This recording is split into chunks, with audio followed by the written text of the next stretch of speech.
৭৮তম স্বাধীনতা দিবস উপলক্ষে রামগঞ্জ হাই স্কুলে কচিকাঁচা বাচ্চাদের নিয়ে অনুষ্ঠিত হয় বসে আঁকো প্রতিযোগিতা। আর এই স্বাধীনতা দিবস যে প্রতিটি ভারতের নাগরিকের কাছে একটি গর্বের এবং আনন্দের দিন, সেটিকে আরও আনন্দময় করতে ও ছাত্রছাত্রীদের মনে উৎসাহিত জাগাতে রামগঞ্জ হাই স্কুলের উদ্যোগে একটি সুন্দর প্রচেষ্টা। রামগঞ্জ হাই স্কুলের শিক্ষক ঋত্বিক ঘোষ মহাশয় জানান যে দৈনন্দিন ছাত্রছাত্রীদের স্কুল অভিমুখী করেই আসছে, তাই আমরা নিত্য নতুন অ্যাক্টিভিটি ছাত্রদের দিয়ে করাচ্ছি, যাতে ছাত্রছাত্রীরা আনন্দে স্কুলমুখী হয়ে ওঠে এবং সমস্ত অভিভাবকদের দায়িত্বশীল হতে হবে এবং তাদেরকে বুঝতে হবে যে নিজের সন্তানদের স্কুলে পাঠালে তারা কী শিক্ষাটুকু অর্জন করবে এবং নিজের সন্তান স্কুলে গিয়ে কী শিখলো না শিখলো তা অত্যন্ত ভালো মতো দেখতে হবে।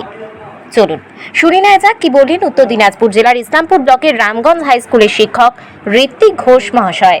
স্বাধীনতা যে জিনিসটা, ঠিক আছে, যে সংগ্রামের মধ্যে দিয়ে সবাই হচ্ছে যে ব্রিটিশদের হাত থেকে ক্ষমতা ছিনিয়ে নিয়েছে, এই স্বাধীনতা সম্পর্কে যদি ভবিষ্যৎ প্রজন্ম নাই জানে তো কী করে হবে?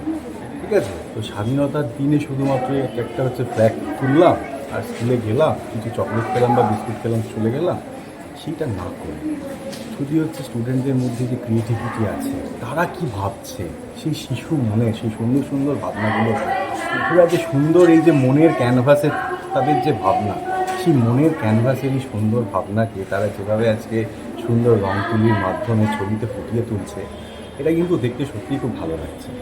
এবং আজকে হয়তো স্টুডেন্ট সংখ্যাটা কম, কিন্তু আমরা আজকে যে জায়গার স্কুলে তোমার চাকরি করছি, সেইখানে যদি গ্র্যাজুয়ালি ক্রমশ বেশি সংখ্যক স্টুডেন্টকে যখন আমরা এইরকম স্ট্রাকচারই কোনো জিনিসের মধ্যে সংযুক্ত করতে পারবো, তবে কিন্তু এই জায়গারও যেটা হচ্ছে যে কী উপলব্ধ, যেটা হচ্ছে সমাজের সমাজ সম্পর্কে যে চিন্তাভাবনা, সেই জিনিসটারও কিন্তু বিকাশ করবে। স্যার বলছিলাম কিন্তু এলাকায় এটা অনেক ছাত্রছাত্রী এই স্কুলে আসছেন, কিন্তু বর্তমানে দিনে দিন ক্রমশ ছাত্রছাত্রীর সংখ্যাটাও একটু না হয় কমতির দিকেও চলছে। তো এই স্বাধীনতা দিবস উপলক্ষে অভিভাবকদের হিসাবে স্যার যদি একটু বার্তা দিতেন আর কি। না, খুব সুন্দর কোশ্চেন তুমি এটা করেছো। ঠিক আছে, অ্যাকচুয়ালি এই স্কুলেতে যত সংখ্যক স্টুডেন্ট ছিল, ঠিক আছে, কলকাতার দিকে কোনো তোমার হচ্ছে শহরাঞ্চলের স্কুল সেই সংখ্যক স্টুডেন্ট সম্পর্কে ভাবতেই পারবে না, কারণ 3500 হচ্ছে কোনো সময় এই স্কুলে ছাত্র সংখ্যা ছিল। কিন্তু দুর্ভাগ্যের বিষয় আজকে সেই সংখ্যাটা ক্রমশ কমছে। এবার তো সেই জন্যে কী হচ্ছে যে স্কুলেতে যদি ক্রমশ তোমার যে স্টুডেন্টরা যে স্কুলে আসছে, ঠিক আছে, তো কী করতে হবে যে স্টাডির সঙ্গে সঙ্গে স্টুডেন্টদেরকে নাচ গান, ছবি আঁকা, খেলাধুলা, সেইগুলো আমরা আজকে বোধহয় কোনো একটা জায়গাতে কিছু করাতে পারছি না বা কিছু একটা খামতি থাকছে। এই খামতি থাকার কারণে আমরা সেই সংখ্যক স্টুডেন্টকে আর টানতে পারছি না বোধহয়।